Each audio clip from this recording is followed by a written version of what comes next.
Salam, Mohammed. Wa alaikum assalam wa rahmatullah wa barakatuh. Thank you for having me. Thank you very much for joining us on the podcast. It's a real pleasure. I think by way of kind of background, like I said to you just beforehand, Productive Muslim is a brand that I at least have known for as long as I can remember. And like I said to you, there was that iconic logo that you guys had, and unfortunately for me at least, I've moved away from with the brother with the toppy on Abu his Productive. Abu Productive, and even the colors as well. It was quite standout, and you guys have been around for years. But I think, at least for myself, I never quite fully knew what Productive Muslim was, and also I think understanding the journey. And to be honest, that's where I want to start from yourself. Is if you're happy to share with us how Productive Muslim came to be, what your own experience was that led to its inception, because you've been doing this for over 10 years now, I believe. Maybe. Yeah, I was 13, 14 years. Yeah, so Alhamdulillah. it's been a long time, and I know you've written books, done seminars, workshops, helped. You probably have a number, but countless individuals with their productivity and their deen and everything else. So I think if we just start from the top and get a bit of an understanding of the background of things, that would be quite helpful. So Bismillah, over to Yeah. you. Yeah, subhanAllah. Again, it's one of those things where you don't plan it and Allah plans it for you, and you just follow the breadcrumbs, as I say. So it was 2007 when the first, I was at Bristol University in the UK doing a master's. I had two jobs. I was working part-time as well. And I was overwhelmed. Honestly, I was just overwhelmed. I had so much things to do. And I felt like, gosh, like I'm a student and I'm struggling to manage my time, to manage my productivity. How do these like top performers, top, people who are like, get everything under control? And that's when I stumbled on that science of productivity. And I was quite obsessed with it. This whole idea of, wow, you can actually increase your performance by changing some behaviors, changing some habits, changing your structure, routine. You can actually get more things done. And, went on the whole, GTD movement started, was there on that time, getting things done. David Allen, there was a lot of books about productivity. Lifehacker.com was sharing softwares and gadgets you can have, which really boost your productivity. It is before smartphones came on as well. So there was a lot there that there's like a phase where almost like tech and software and GTD can transform your life. And I was really obsessed with that. At the same time, I was, people started asking me questions saying, hey, how do you manage everything? How do you balance your time?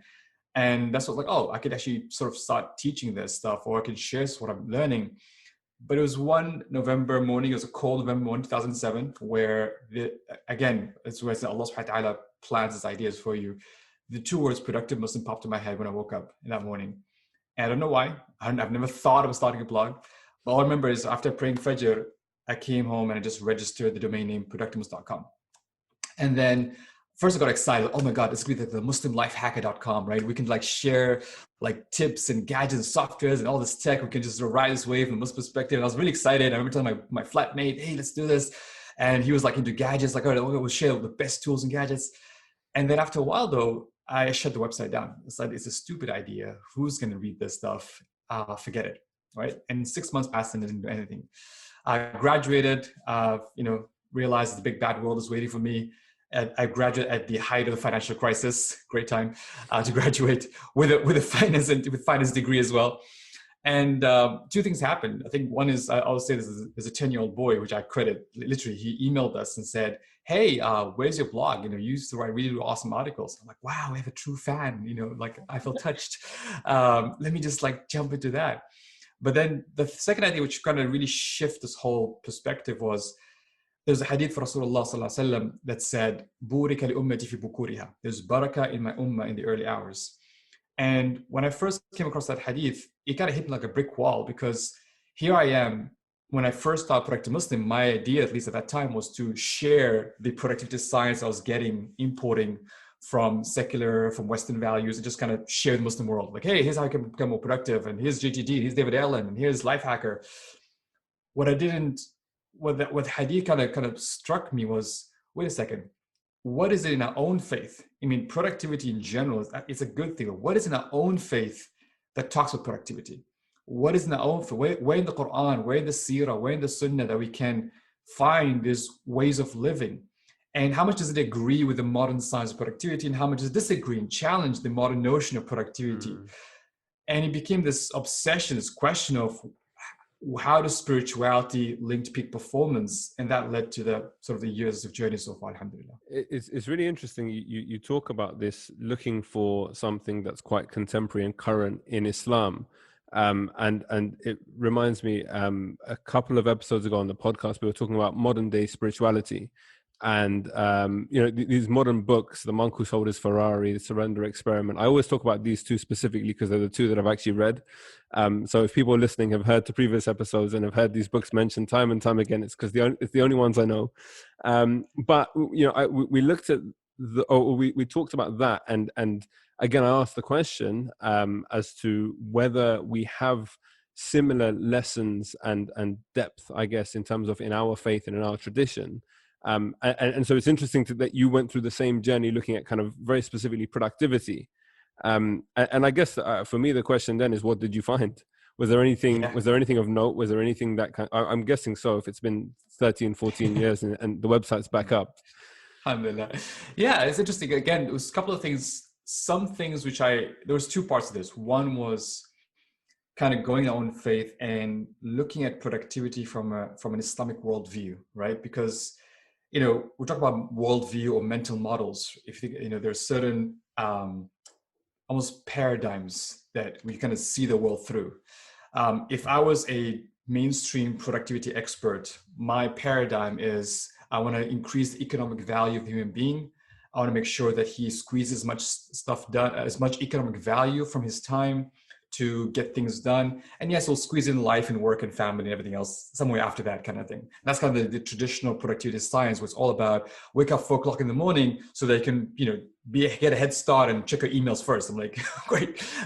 So there's the whole drive about how do I squeeze the most of the human being for economic benefit and for basically for just to get ahead in this hustle culture of life.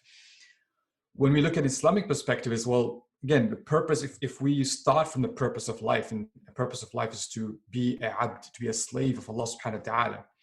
And what does that mean in the context of being productive? It means, the way I define it is, being productive is about making smart choices with your energy, your focus, and your time, so that you can be the best abd of Allah subhanahu wa ta'ala across all your roles, not just at work. So to be a slave of Allah subhanahu wa ta'ala, as whether at work, with your family, with your community, it's like, how do you make those choices with your energy, focus, and time?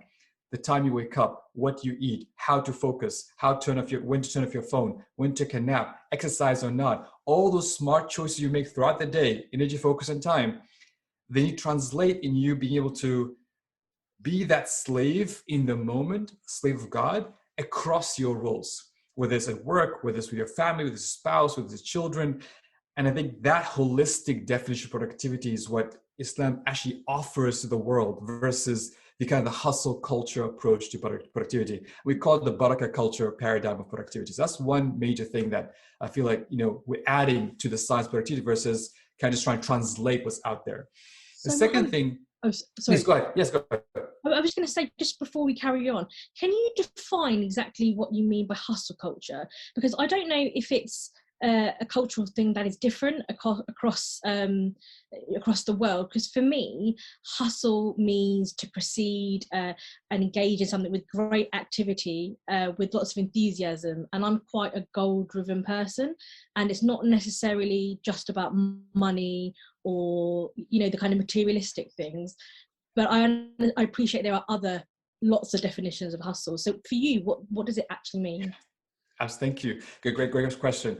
For me, hustle culture is an egocentric, personal-driven way of being, right? It's about me wanting to achieve my goals, and I'm going to be hustling to get those goals. Most of these goals are worldly goals as well.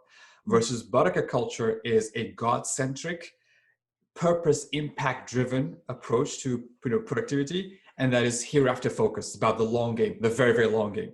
So it's almost like most of us, including myself, we all grew up in hustle culture. The narrative was, You got to hustle, work hard, get the job, there's a hustle. And it's all about, think about it, it's all very egocentric. It's about me, myself, and I. It's about personal success drive. Look at my LinkedIn profile, look at my, accolades and awards. And it's about the material results, right? Now, again, nothing wrong with the material results, but for what purpose? The higher purpose. Versus what we're challenging, and there's a great article in the Atlantic that talks about the idea of workism, where work has replaced religion as the source for people's identity, the source of people's feeling of transcendence, for meaning and purpose. We have equated work to almost like we've made work our God. And there's a great article, again, I recommend you watch it. There's a video actually on YouTube called Workism, How It's Making Americans Really Miserable across the world as well, where work has become that central piece of identity. Whenever we meet somebody, we don't ask him, who are you? What do you do? That's the first question we ask, right?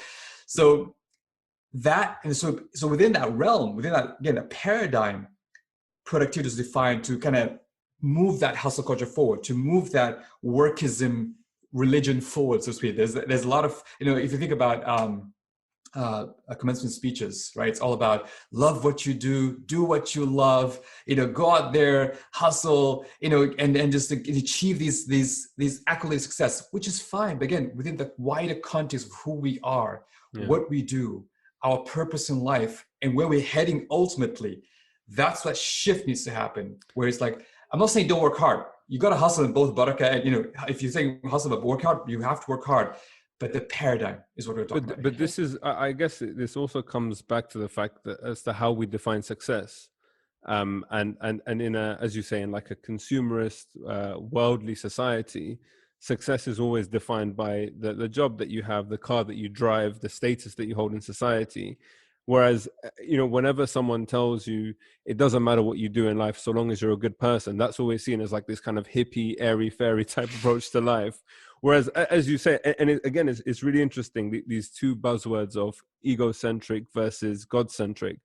It's a theme that we've had on this podcast many, many times before, even from the lens of psychology. So looking at kind of Western psychology, and how that resonates and how that relates with like an Islamic perspective. Whereas, from a Muslim perspective, it's always about anchoring ourselves to Allah and Allah being at the center of things. And we have to kind of realign ourselves there.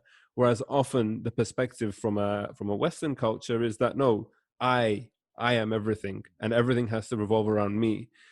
So it's fascinating to hear you use the same buzzwords that I've heard in so many different contexts. And I love as well, because I think for me, fundamentally, when it comes down to looking at all of these notions, so long as we're able to kind of look at things from a God-centric way and anchor ourselves there really deeply at every level, that for me is success. And it doesn't matter if you lose your job, it doesn't matter if you make millions or not, because all of that stuff becomes secondary and inconsequential ultimately, right? I mean, it's powerful, and it's also the reason why I use the word culture, right? It's hustle culture versus better culture, because culture is about norms and behaviors, about the mindsets, the values, the rituals. I was talking to this lady. She's the head of a major sort of IT company, let's put it that way, and she was saying, I would wake up 5 o'clock in the morning to attend a conference call, but I cannot wake up 5 o'clock in the morning to pray Fajr, right? Now, from a hustle culture perspective, she is successful. She is literally the definition of success. From a Barakah culture perspective, there's some serious issues we need to deal with, because that is the fundamental challenge there. Now, can you bring the two together? And this is where the question is, some people are like, well, can we just be part of hustle culture, but sign up at Barakah culture? It's like, see, Barakah, again, it's a paradigm shift. And this is why one of the beautiful things about Islam came to offer the world a way of living that is, like you said, centered and anchored in the worship of Allah subhanahu wa ta'ala versus centering ourselves. And as long as we organize our lives around that, right? Whether it's organize our time, organize our energy, organize our focus, what we focus, what we don't focus on, organize, that is the definition of success. If you're able to live that Barakah culture without hustle culture taking over your life, that's the definition of success. And that's what we need to work towards, inshallah. Okay, so you're not saying don't incorporate some of the hustle, but let the Barakah overcome the hustle culture, essentially. Yes. Okay. Be centered in Barakah. That's this. I mean, I look for example, people who very successful, but the very Barakah culture perspective, right? You know, and it's not about rituals. Well, it's not about, okay, mashallah, they pray 5 times a day and they do the fasting, they go Hajj and Umrah every year. That's one aspect of it. But even the mindsets, for example, they approach life from an abundance mindset perspective. There's enough for everybody versus from a scarcity mindset where I have to win and you have to lose, right? We got to almost like cutthroat competition. Or values, for example, you know, things like values, like example, nowadays, like, you know, professional jealousy and humbleness and mercy and compassion, and not trying to, you know, squeeze your employees for the name of productivity because, oh yeah, we're trying to be productive. I mean, there's sort of values that we need to almost like honor in whether on an individual level, organizational level, institutional level as well. So talking about values in that way, I think what I've at least seen from the workplace and from just living is that often it's very easy to say, yes, as Muslims, we shouldn't be jealous, we shouldn't be envious, we should be humble, we should be all of these things. But I think, you know, when you see, for example, a friend of yours or a colleague or whatever getting a promotion or doing well and succeeding, whilst on the surface you're like, no, I'm not jealous, it's fine, and you try and also manifest that, the reality is that deep down inside there is still that jealousy, right? Yes. and I feel like, for me at least, as you're saying, there's this need to realign very deeply and internally as to how we see things. And like you said, if we're not looking at things from an abundance perspective, if it's just that scarcity mindset, then you're always going to have your back up against the wall. You're always going to be looking over your shoulder because you're worried that an opportunity is going to disappear. You don't think that everything comes from God at the right time, in the right place. You're just kind of concerned that there's not going to be enough and God isn't going to provide, because that's not how you see things, right? You see things that I have to hustle for myself. Exactly. I wanted to ask you, I wanted to come back to something you said. If I could just tell you a story. Go on, please. There's a story here which I feel just exemplify this. We love stories, by the way, so you can cut us up for stories anytime. There's a lady who was coaching. She came to a coaching call and she was really frustrated. And basically, she runs a business and her competitor launched the exact same product she was planning to launch, like, you know, 3 months early. And she was seething. She's like, oh my God, I'm so upset, all that stuff. So then we kind of approach it from that Barakah Culture perspective. I'm like, well, how do you approach this? And what are you realizing? And she realized, okay, she looked internally, she realized this is a disease of the heart. Like the fact that I have this jealousy, that is envy, that's actually disease in my heart, which I need to cure. So I'm like, okay, so what are you going to do about it? And we would discuss many things. And there's one point I told her this, and she first flipped on me. She didn't want to do it. I told her, I want you to go on social media and congratulate your competitor and recommend all your customers to go and buy the product. And she was like, hell no, I'm not gonna. Like, she's like, no. Like, I'm like, just think, let's sleep on it. Just think about it. So take it as a way, as a medicine for your nafs, because your ego doesn't want this. Your heart doesn't want this. This is a way for, it's a great opportunity to embrace, but to really see Barakah Culture at in play, and to start realizing, okay, you know what? I'm going to treat my nafs, treat my heart, and from the disease. So a few days later, she emailed me back. She goes, I did that post, and oh my God, A, I feel so much lighter. And B, Allah subhanahu wa ta'ala blessed me with so many other ideas that I have not thought of before, which actually way better. She has to stick with it, but I feel so much better by embracing Barakah Culture. So imagine, so again, it's not a, and that's why some people, again, it might logically say, well, no, but that guy did this. And I'm like, if you use opportunity to get closer to God, that's where the barakah comes in. That's why you see success beyond imagination. And that's what barakah is basically. So what I was going to ask is that, let's say I drink the Barakah Culture Kool-Aid, and I say, all right, I'm all in, let's do this. We always talk about, as Muslims, the example of the Prophet being the best of examples for us. And at the beginning, you mentioned the seerah, the sunnah, hadith, and everything else. What do you have in terms of, from your reading and experience, as examples from the life of the Prophet that we can implement today, that kind of fall into the Barakah Culture category, assuming that the Barakah Culture has derived from the life of the Prophet and his teachings? Absolutely. I mean, for me, like the model of barakah, right? He is the model of barakah, sallallahu alaihi wasallam, and the epitome of barakah. And I guess one of the most practical ways of looking at it, we did an article, very popular article on the daily routine of Prophet Muhammad, peace be upon him, on our website. And we just capture this kind of typical 24-hour day period.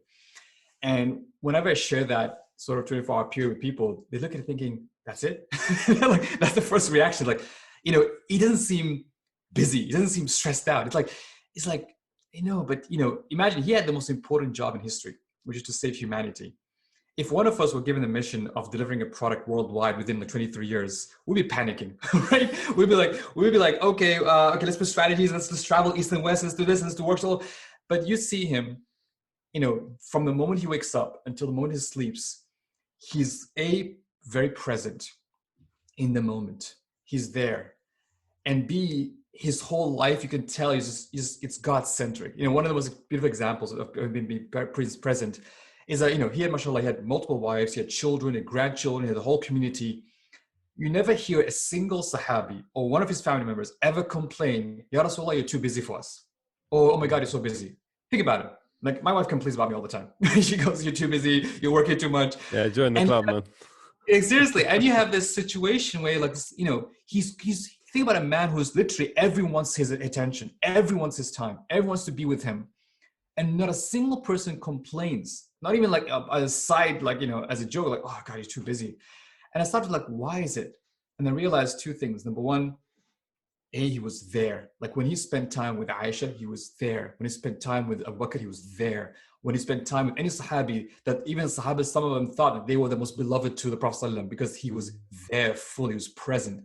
Compared to, again, hustle culture, where we're all over the place and never in that moment, The second thing that came to mind was that he drew his energy and he drew his sort of, like, what kept him going and centered was, again, the salah. And for 5 daily prayers, number one, and also specifically his night prayer.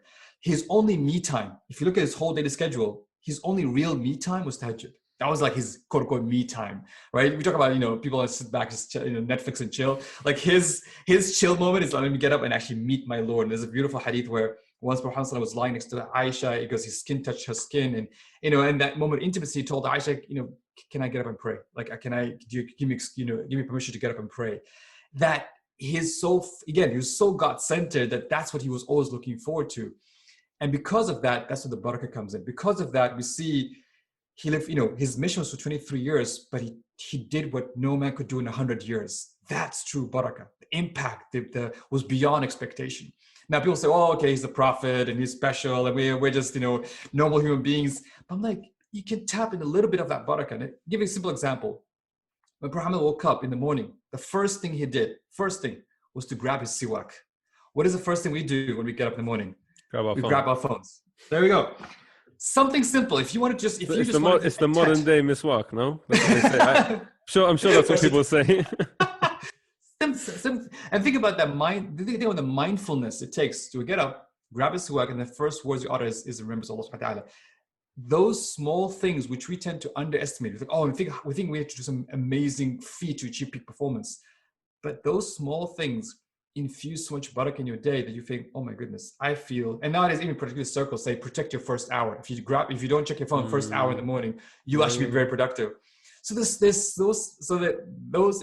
from a practical perspective, the Prophet ﷺ showed us a model of being productive. Now that was in terms of ritual, that was in terms of practicality, but even the way he conducted himself, again, the mindsets, the values that he taught. And I feel like if we were really embodying that, we'll see the barakah in our lives beyond expectation, inshallah. So you've touched upon sort of the spiritual and the physical aspect. And one thing I kind of want to focus on is the social aspect on it. And you talk a bit about in your book about social energy. Can you kind of elaborate on that and how that affects our individual productivity, please? Absolutely. I think, again, we are, as human beings, we're not, we're social creatures. We connect with people. And Islam came as it's a community-based religion, right? For example, the Shahada, even if you say in front of somebody, Salah is recommended doing Jama'ah. Fasting, we fast together as a community, see the moon and fast together and break fast together. Well, it depends on the moon sighting situation there. But let's not get into that, please. Let's not get into that. The Hajj, for example, is a very, talk about the biggest world meeting in the world, right? It's a very community-based religion. And Prophet Muhammad sallallahu alaihi wasallam, when he entered Medina, his first instruction was, أَيُّهَا النَّاسِ أَطْعِمُوا الطَّعَامَ, feed the people, وَأَطْعِمُوا الطَّعَامَ أَفْشُوا السَّلَامَ, and spread the salam.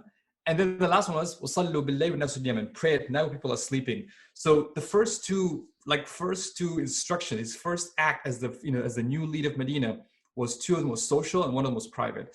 So that is to emphasize the importance of that social aspect of our faith. That's why, again, Barakah culture is about purpose, impact driven. And there's two ways to look at purpose impact driven. It's again, you are a slave for Allah subhanahu wa ta'ala, but also you are a servant to his creation, right? You act as a servant to his creation. That's the two purposes Allah gave us in the Quran. One is you're there to worship me, but also I'm making you as a khalifa. I'm making you as a deputy on this earth. That idea of being a deputy, you're Allah's deputy on this earth, means you're there to be able to be a public servant to his creation. I was once talking to a CEO of a startup, and he's like, yeah, I'm trying to, what's my intention? What's my niyyah? What's my great niyyah? I understand the idea of worship, but how does it relate to, the people around me as a company, an organization, and all the stakeholders? And the moment I said, you are Allah's deputy, think about you Allah's deputy, write down your job description as Allah's deputy, given the role you have as the CEO of an IT company. And he's like, oh, okay, that idea of deputy, then it's like, I need to serve others. And the beautiful thing is that when you're in that moment of serving, you actually get social energy, you actually get energy. Again, I could not have done the work of Productive Muslim on my own. The fact, having a team, having people who, give that energy. So the idea of having that, you draw energy from other people. And if those people come, not just with any social energy, but not like, extroverts coming and dancing for you, but if they bring the barakah as well, if they bring in those good intentions, if they bring in that, for example, I admire, there's some teams that I talk to right now where they would talk about what's our niyyah for this meeting, right? They have an intention for a meeting. They make dua together in Ramadan. They all share a dua list, for example. And it's okay, every team member makes the same dua, inshallah ta'ala, for the whole team during this Ramadan. That sort of social, spiritual energy can be just powerful. And it can propel organizations forward. So, yes. If as you were saying that, it kind of makes sense. And I'm thinking about, for example, the Muslim team, the Muslim Vibe team dynamic and setup. And we're lucky that we're here in an office space where we can do things like that, start meetings with Quran. We probably don't do that enough, to be honest. But every now and then, the idea comes up, and we think, actually, that's a nice thing we should try and implement. But I think for me, I always think about, I have many friends who don't work in Muslim companies, who work in the corporate world, and are either the only Muslim in the building or, one of a few. How practical is it to kind of engineer your thinking in that way? Because you're in an environment that is not conducive, I think, at least, towards if we can call it spirituality or elevated spiritual thought or presence or being, because it's a lot of people are there just for the rat race, for money, whatever it might be, and so for you to kind of operate in that way, number one, I guess the question would be, is it possible to survive and thrive? Because surviving, yes, maybe, but actually thriving in that environment, I think, would be interesting if you're not being as cutthroat as everybody else. But then also being in that environment, like you said, we're social beings, right? So, there's so many hadith that talk about the friends that you keep, the company that you keep is so important. If everybody around you is a negative impact on you and spiritually is draining in that way, I can't imagine it's very easy to really lift yourself up and walk on the clouds constantly when everybody else is just there. So, and I'm sure you've come across and dealt with people in those kind of situations. What's your thinking about that? Absolutely. I love that question. It's something that we have been trying to actively promote and first of all, train Muslim professionals to become what are called Barakah Culture professionals. We want people to embody Barakah Culture. First is awareness, being aware that there is an alternative to hustle culture. The second one is to train on the skills. What are the mindsets, the values, the rituals I need to implement myself in that environment? But then you'd be surprised. For example, I gave talks to American Airlines, Salesforce, Google, Texas Instruments, major corporations. They have this whole faith-based ERGs, a lot of multi-faith network happening. So I gave Deloitte, Accenture, EY. Whenever I give these talks and Muslim, non-Muslim audiences, people get it. Literally, people get it. They're like, yeah, this hustle culture is driving us nuts. It's and you'd be surprised. And some of them come up to me, hey, this Barakah stuff, where do you get this Barakah stuff? I love this Barakah stuff. I'm like, yeah, it's, order Amazon.com, you'll get it there. But the idea that, there is a thirst. And that's why nowadays, even in the last year, especially with COVID, there's been a thirst for spirituality, for presence, for mindfulness. There's now, people talk about start your Zoom meetings with a ritual, right? There's that language, and there's a New York Times article talks about how there's now corporate spirituality, right? And again, so they're trying to dance on the subject because they feel uncomfortable to breach the religion topic. But my argument, and actually I'm part of an organization called Religious Freedom Business Foundation, where we are actively talking to major corporations to say you need to embrace religion. They call it religion is the last taboo in the workplace. You need to, embrace spirituality, religion, because people need to bring their whole selves to work. If I have to tiptoe around one of the most important identities about me, the most important fundamental in person, whether you're Muslim or not, if that's the most important thing to you, and I have to tiptoe around that at work, then this, again, you're not going to get this full version of this person at your place. Okay, so just on that specific point, I think for me at least, the issue is that in Western countries, and I mean France is a prime example where there is this very clear separation between religion and the state. The problem for me is that it's not compatible with the societies that we live in. So it's okay for you to say that, but ultimately you're never going to have companies that are going to even, in some cases, be legally allowed to engage and indulge in kind of religious conversations and prying into that space. So again, it's like, because this is the other thing, right? Our unique situation as Muslims in the West is that a lot of the examples that we have from the Prophet and from general Islamic tradition is that it's all based on a prophetic time when it was an Islamic society and everyone was Muslim. And so it's kind of easy to say, oh, this is how it should be. This is how a society should be. But, we have a very kind of beautiful, but at sometimes you might call it rigid framework for living. I again, rigid sounds negative, but you know what I mean? Like it's quite defined in the way that we practice, we pray, we fast and everything else.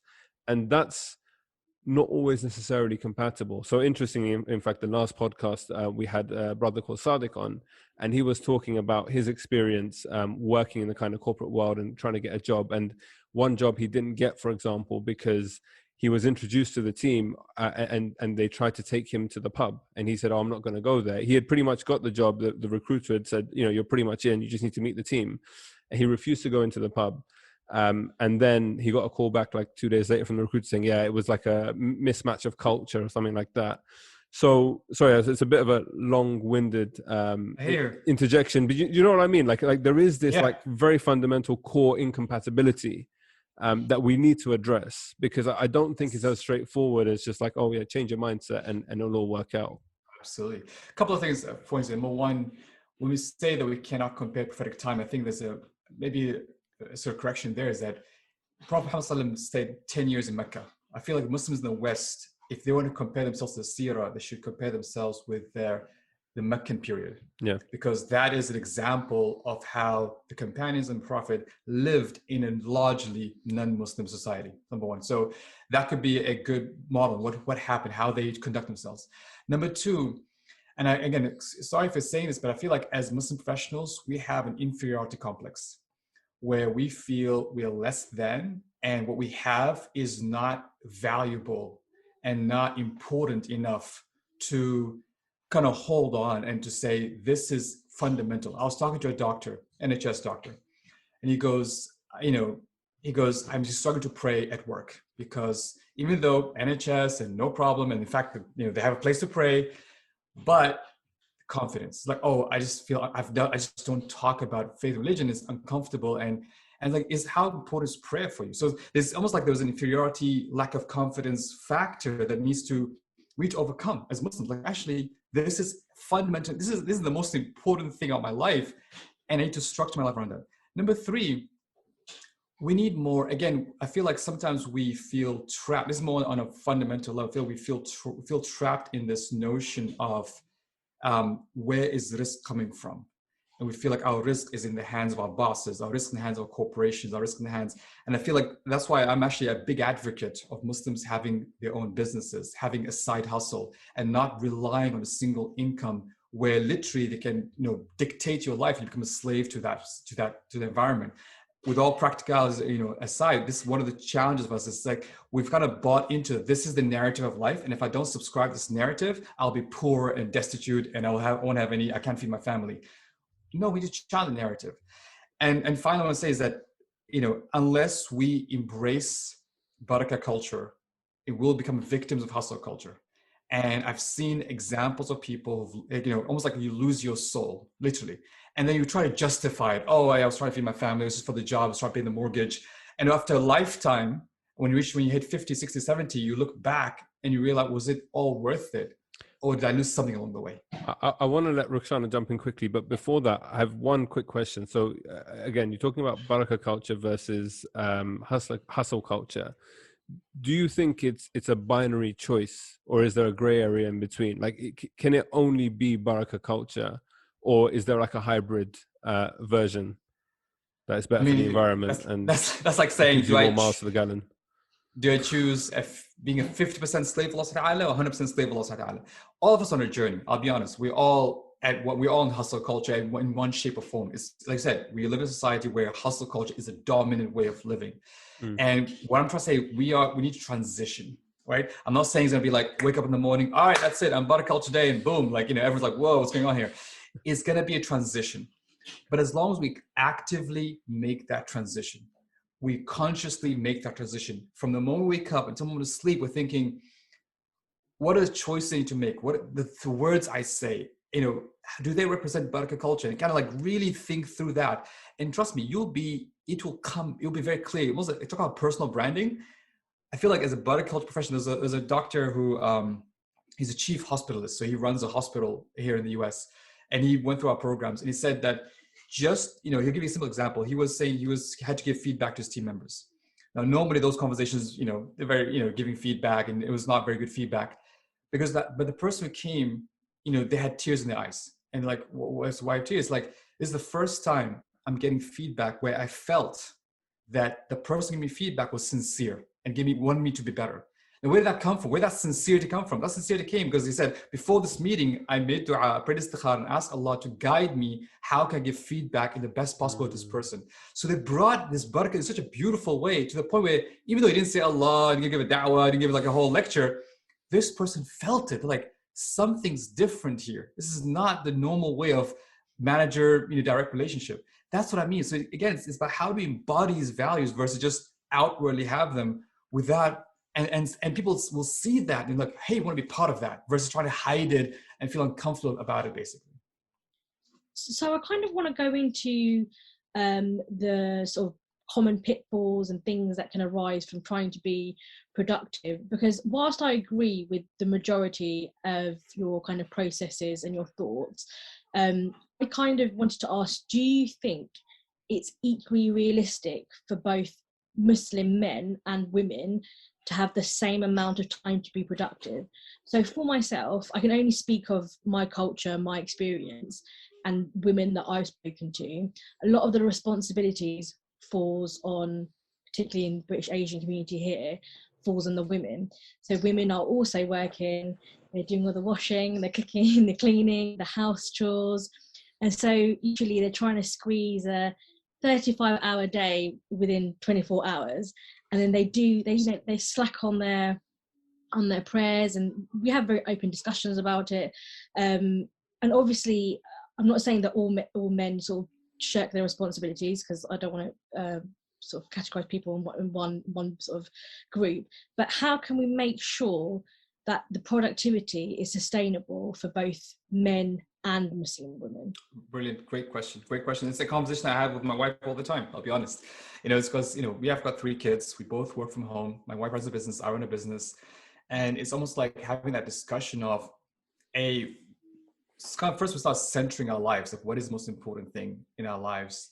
Again, when you got centered, those conversations becomes easy, because how can we both work towards that ultimate perspective of pleasing Allah subhanahu wa ta'ala, versus when it's egocentric, it's like, oh, my goals versus your goals, and who has more important goals, and let's just fight through this kind of thing.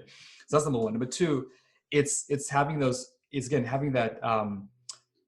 that something like, literally, my wife and I sit down and we actually plan out our morning routines, and we kind of look at we kind of compare both morning routines side by side. So where can we swap? especially working from home, right? Waking up is 12, for example, I need to take care of the kids while she works on this X, Y, and Z, you know, and we kind of like see where that comes from. But you're absolutely right. I mean, again, 100% agree. Even with all the discussion we have, I will honestly say that my wife takes a bigger responsibility at home compared to myself. And it's something that I'm not proud of, but it's something that, given where we are in our lives, it's that the conversation. So the question is, how do we have these productive conversations about what's important, how are we working together, what's working, what's not working? And these are constant conversations. We have this conversation almost, if not every day, every week, because it's almost like how we both can be productive given the constraints and given the life season we're in. Right now we have young kids, so there's a lot of responsibility there. When the kids get older, the life seasons change. So it's like, it's a constant conversation. It starts from that particular conversation. But again, think about, I will say, whenever I talk to couples, whenever there is that hustle culture drive of productivity versus Barakah culture drive, it's a much harder conversation to manage, because it's about egocentric, world success. Well, I make more money than you, so therefore, so it becomes this whole conversation where it becomes like a fight fest versus what is our purpose. Do you think also, again, I'm just going on from conversations I've had with friends and other women, do you think it's also an element of laziness as well? Because, you know, someone will say, I've worked 9 to 5 today, and I've had meetings all day. Now I want to spend 5 to 10 p.m. going to the gym, going for a run, you know, going to see your friends, obviously pre-COVID, you know, seeing your friends, or, you know, just like you said, just Netflix, chilling out. So how can we, say for example, if there's a married couple and one person wants to have that conversation, but the other person is very sort of resolute and says, well, you know, I want those 4 or 5 hours to chill for myself. How can you bring that up, but in a kind Islamic way, to overcome those situations? Because and I think on the same page. So just to I guess add to the question a little bit. I do feel, and I've seen it as well, where often I think because the Islamic roles are that the man is the provider and the woman is the nurturer in the home and everything else, that kind of gets brought forward, and in like, you know, London in 2021 today, to survive, to pay rent, often both the husband and wife need to be working. That's just the lived reality. And but when it comes to coming home and then cooking and cleaning and whatever, it's like, oh, but the home is the woman's domain. I'm tired. I need to do all of these things, socialize, you know, run, whatever. And I think, you know, it's interesting because, again, like we've spoken already about the whole East-West / Islam West dynamic and dichotomy and everything that we have at play. But how do we have these conversations in a productive way, especially as couples? Because it is difficult, and it's very easy to, and again, like, you know, you've spoken about your own experiences. You know, I've been in these situations where me and my wife are kind of discussing, and sometimes it feels like either she doesn't treat me with respect or vice versa.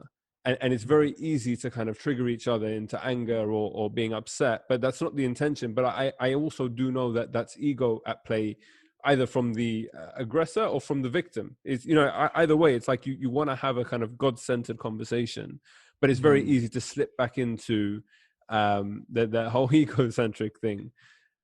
So yeah, I mean, look, the answer that you give to this question could solve so many problems. So either cause more marital issues or solve issues. Let me Bismillah, ask Allah for assistance. A couple of things. First of all, my practical tip: have these conversations in the morning, not at night, because when you have this conversation at night, you're both tired. The kids have gone and gone, you drive crazy. You're both tired. It's not a productive time to have a conversation. Emotionally taxing conversations, have them when you're both at your best. Go out on a dinner, go out when you feel better, go out at breakfast, like when you feel like you are at your best mentally, spiritually, physically, socially, have those conversations then. That's just a practical tip there. But about how you bring that topic, back to Roxana's question, your question as well, how do you bring out this topic in a way that's God-centered? I do a simple exercise, you know, in my workshops. I actually ask people to draw a chart and say, write down all the roles you have in life, right? So example, so a dad was like, my role as a husband, father, worker, CEO, you know, community member, board member, masjid owner, all that stuff. Okay. And then example, also the wife and the mother, write down all the roles you play in life. Okay. So, you know, wife, mother, daughter, daughter-in-law, all that stuff.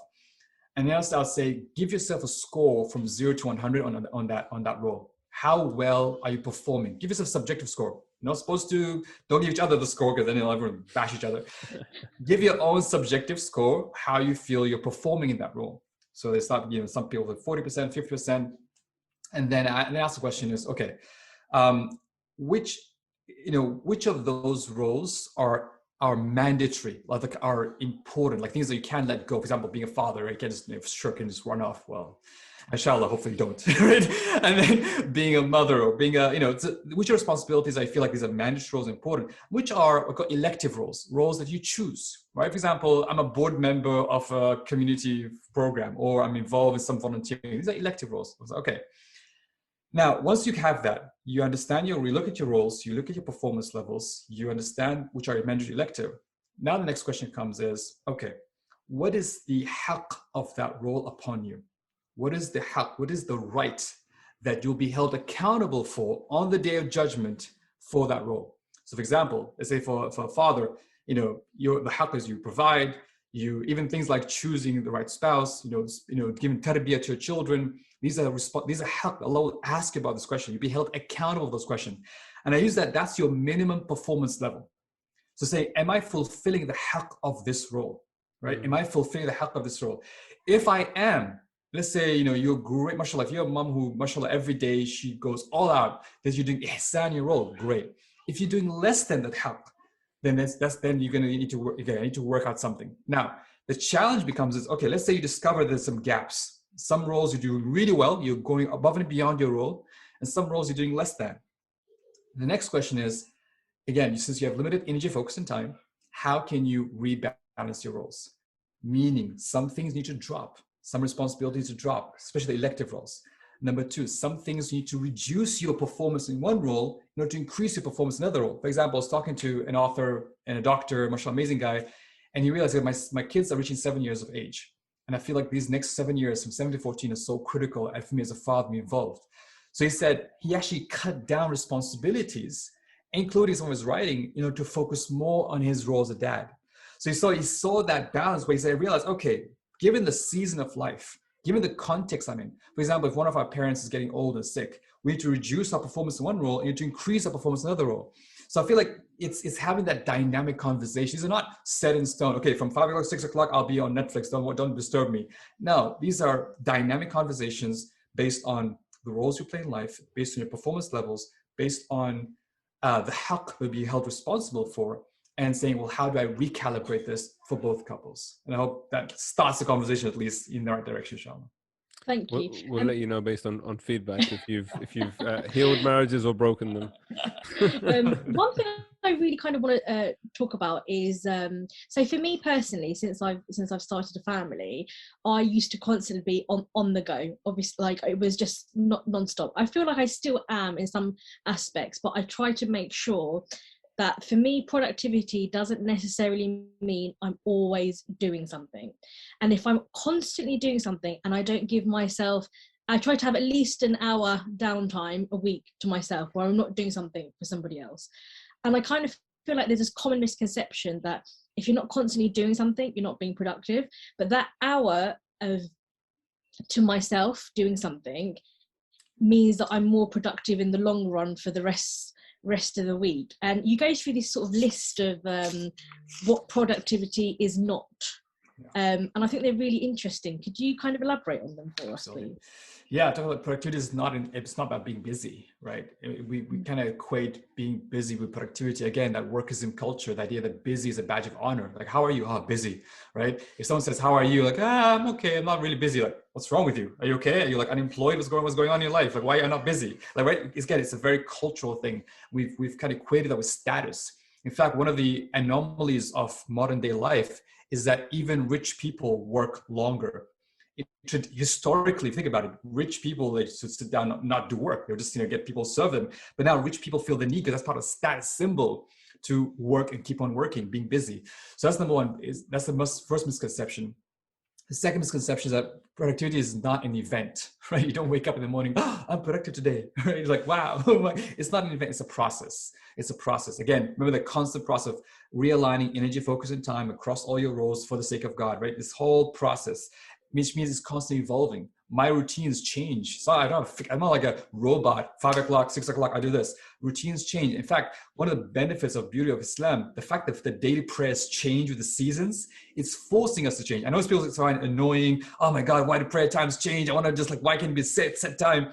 But that's the beauty of Islam, is to kind of force you not to be a machine, but to be aligned with nature, be aligned with Allah's creation, versus being in this kind of industrial mindset of, oh, I'm going to work from 9 o'clock till 5 o'clock and that's it.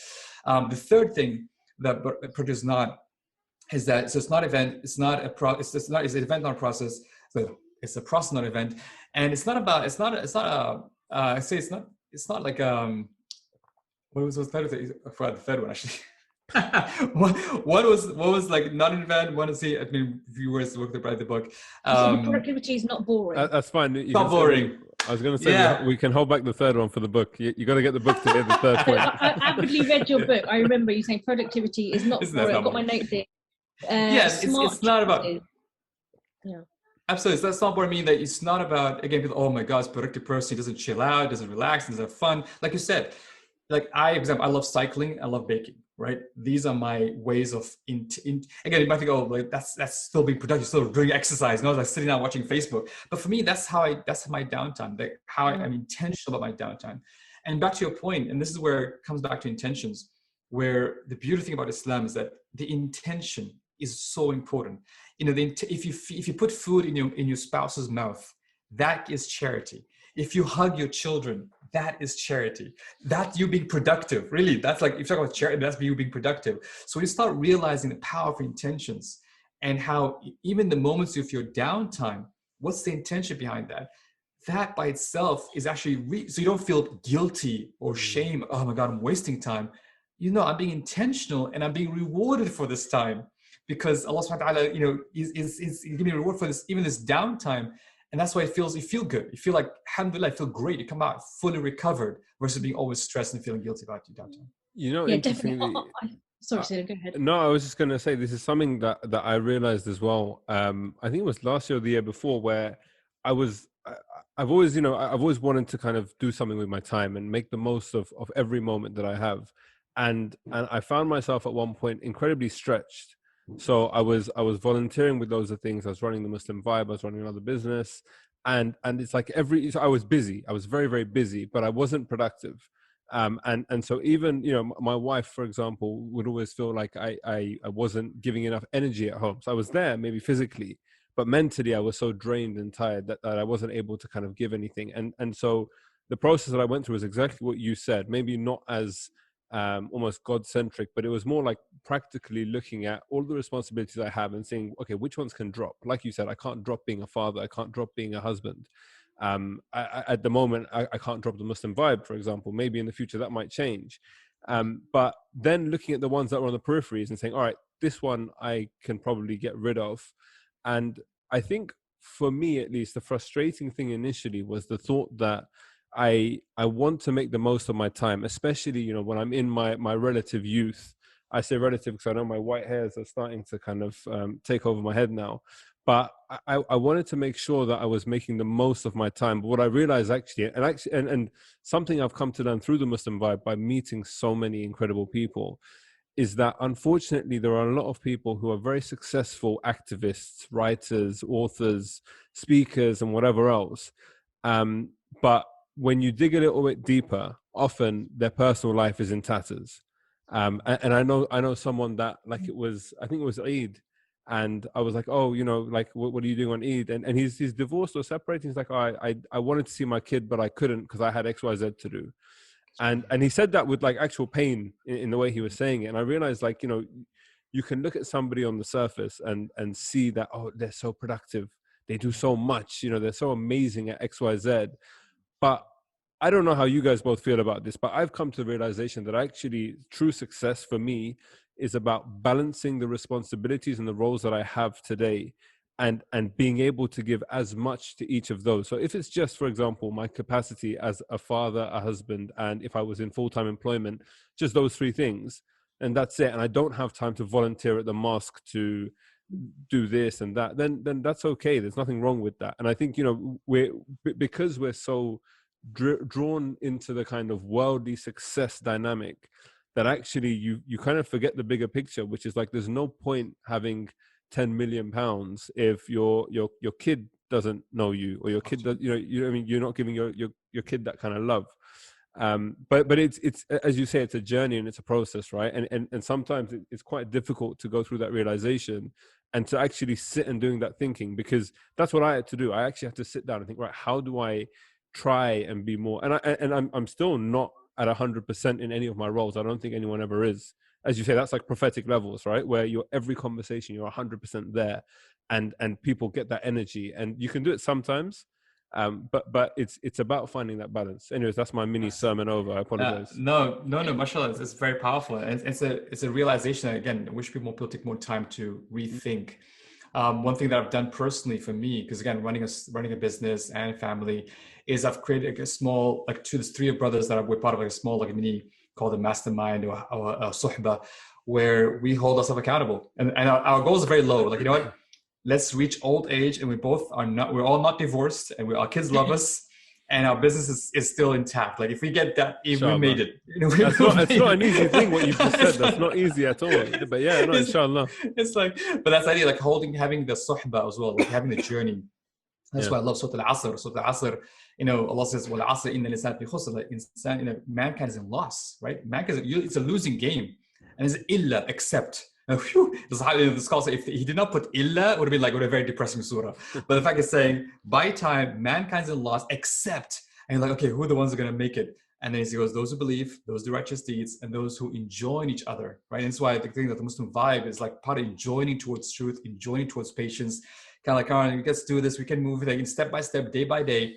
And again, it's not about those big, massive achievements. It's about those step by step, day by day. And that's why one of the people who attended my workshops, he said, I realized after doing the workshop is that when I learned how to perfect my day and to align as much as possible to prophetic day, then everything else fell in place, right? It's like everything else fell in place versus trying to just mega goals and be hacks and all that stuff, and then losing yourself along the way, kind of thing. I think the sad thing about it for a lot of people is that they live life to a goal. And the goal is what they're living for, and they don't care how they get there. For me, as I said, like the shift that happened a few years ago was about the journey.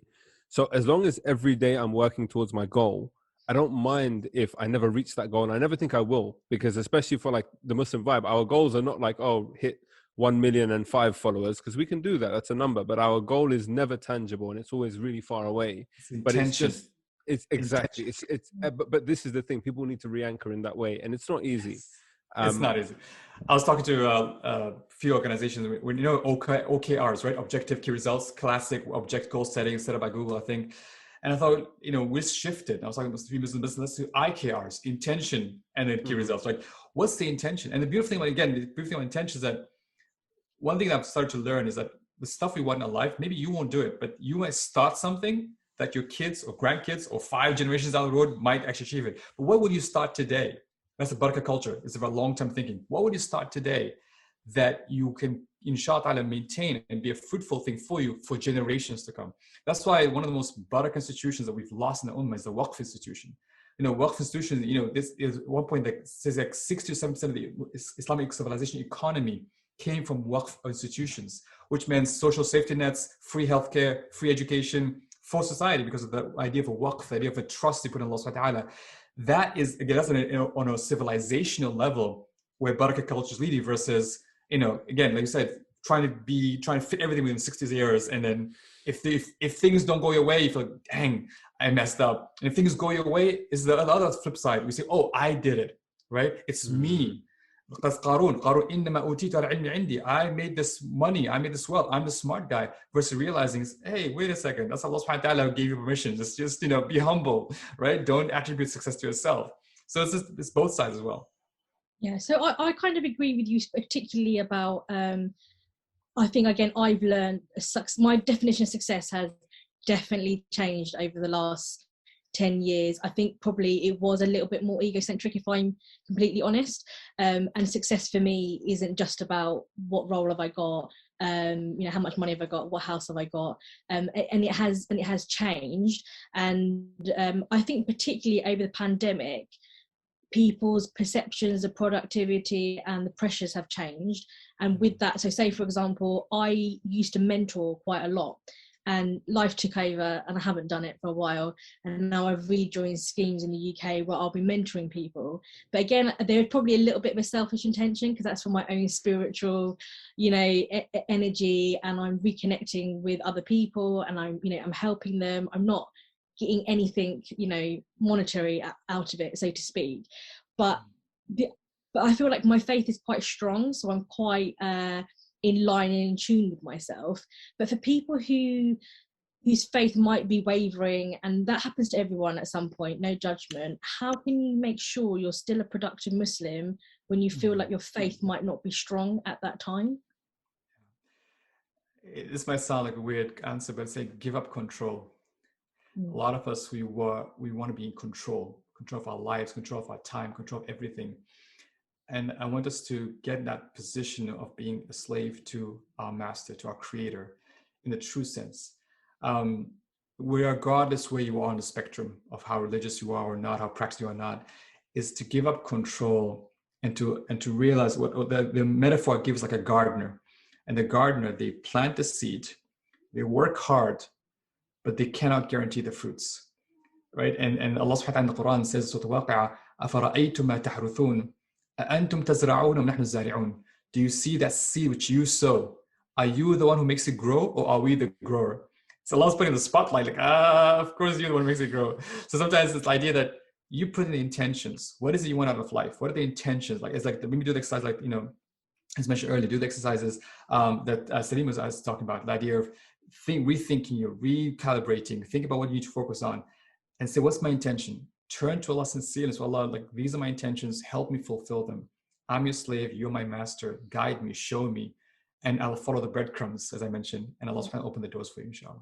But do you also think, again, I mean, a part of your book kind of says, and correct me if I'm wrong, but the kind of general consensus is try to focus on one task a day because you're kind of conserving a little bit of your energy. But for me, I've tried both, where I've tried to do just one goal, but I feel like I work better in hourly or, in increments essentially, and that works for me. So do you kind of appreciate that not one purpose or one size fits all, or is it quite rigid, your process?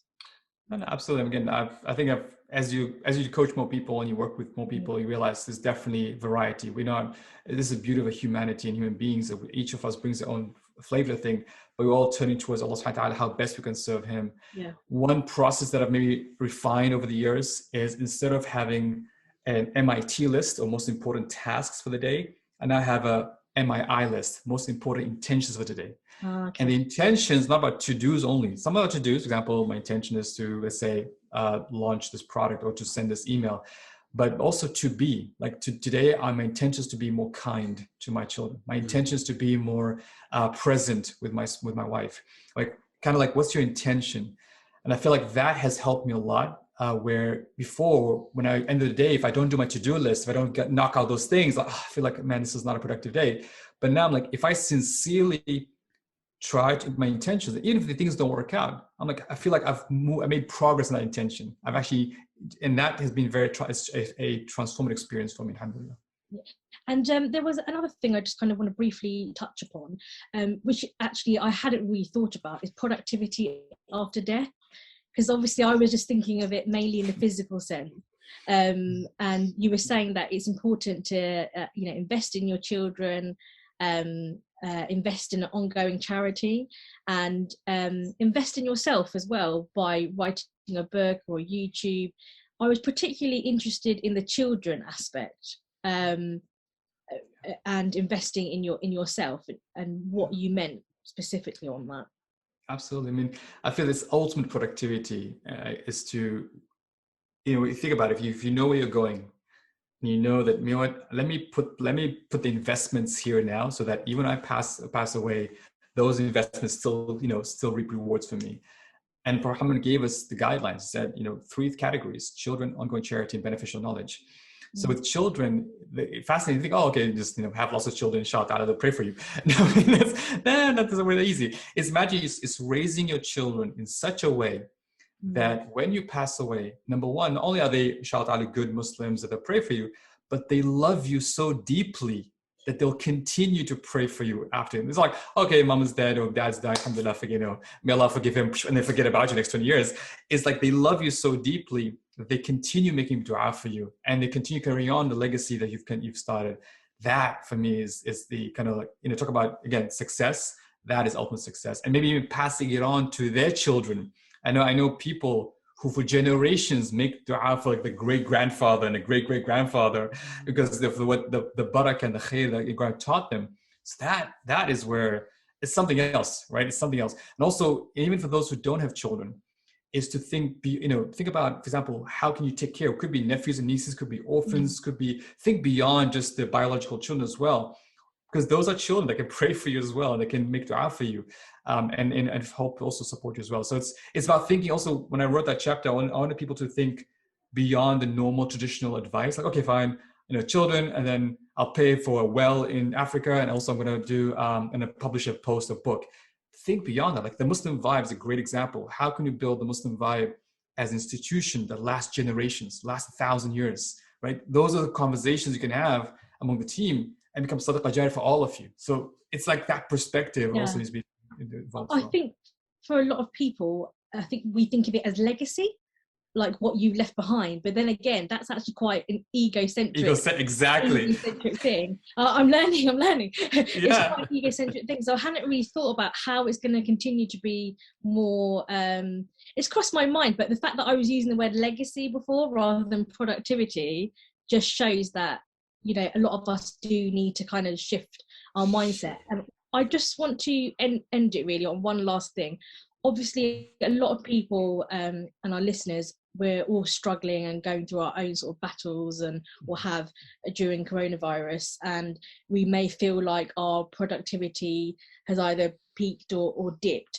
And is there any kind of like closing words of wisdom you'd like to give to our listeners, just to give them a bit of hope, really? Yeah, and I hope this answers both questions in terms of both the legacy question as well as ending it. A lot of us, when we think about productivity or getting things done, we start with, even in terms of intentions, our intention can be what I call the worldly intention, with what's in it for me, right? And sometimes we upgrade that intention a little bit and say, you know what, it's not about what's in it for me. I should do it for honor, for reputation, for fame, right? Or sometimes I upgrade and say, actually, no, I want to just because I feel good. I don't care what people say. I don't care about financial world again. I just do it so I can feel good about myself. All these three levels so far is still egocentric. It's still hustle culture driven, even the feel good factor. What we need to do is stop to break into the hustle culture, to Barakah Culture, asking the question, how can we, basically, you can do something, how can I do things spiritually? How can I do things for my akhirah? And how can, most importantly, how can I do things to please Allah subhanahu wa ta'ala? One of the best advice I got, which I've been carrying for years, which is mentioned in the book, when I met Sheikh Abdullah bin Bayya, a well-renowned scholar, went to his home and we just asked him for advice, give us advice. And he said literally a few words said, أحسن النية وأعمل. Have good intentions, have sincere intentions, and work hard. That was it, right? Don't worry about the outcome, don't worry about the legacy, don't worry about all the stuff. Have good intentions and work hard. And I felt like that is a motto of success, professionally, spiritually, with family. You have the good intentions, you do your hard work, and leave the results to Allah subhanahu wa ta'ala. Thank you so much. Awesome. Thank you. Thank you. I was going to say that it's been a pleasure having you on. I do want to make one last plea for you to return back to the old logo. I honestly, I think it's something you should really consider. But no, jokes aside, like I'm really actually glad to have had this conversation and to hear your kind of personal outlook as well, because I think a lot of what you said, I personally resonate with, and I think, without having actually read the book specifically or kind of been a part of the Barakah Culture crew up until now, a lot of the kind of theories and the kind of framework that you've spoken about is something that I can relate with in terms of my own experience of I guess just thinking about how I live. And coming back to something you said right at the beginning about, when you meet someone, you say, what do you do? My wife always has a go at me because she always asks me like, oh, like, what does this person do? And I have no clue what my friends do for a living, because I find that the least interesting thing to talk about. Because again, it's like, it's so arbitrary, right? Like you can have studied law and become a lawyer, or studied medicine and become a doctor. It doesn't define who you are as a person. And so she always gets annoyed at me because she thinks I don't care about my friends enough. But I'm like, no, I care about them so deeply that I don't care what they do for a living, because it's about the personality, right? But no, thank you very much. It's actually, I mean, it's been over an hour. Time has just flown. I think we could do this for another couple of hours, but you know, we'll spare the listeners, I think. Exactly. No, thank you so much. May Allah barakah in your work you do, and may Allah barakah in everything you guys do. Again, it's important to have these media platforms where we can share a different perspective, a different worldview, that the world needs, not just Muslims, I feel the world needs. So thank you so much for the work you do, and really honored. May Allah accept this from you all, inshallah. Inshallah.